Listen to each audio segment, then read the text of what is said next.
Este és el riu Xúquer, el riu més important dels valencians. Font de vida, d'història i de cultura per a pobles sencers. I el que veiem ací al període invernal a la Sud Antella costa de creure. En ple hivern, quan un riu natural, amb l'ajuda de les pluges, hauria de baixar amb força, pràcticament tot el seu cabal queda encaixonat dins d'un sequiol d'uns pocs metres d'amplària.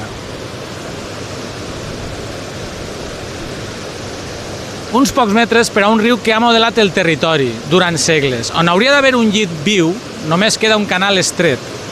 Esta imatge és la conseqüència directa d'anys de sobreexplotació, de captacions excessives, moltes il·legals, i d'una gestió que exigeix al riu molt més del que pot donar.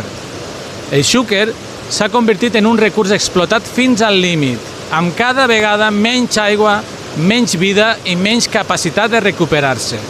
La imatge d'un model que prioritza l'ús intensiu de l'auia per damunt de la salut del riu. Un model que ara, amb la signatura del nou conveni del Xúquer Vinalopó, assigna més aigua de manera fixa anualment.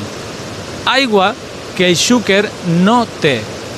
El Xúquer no pot més.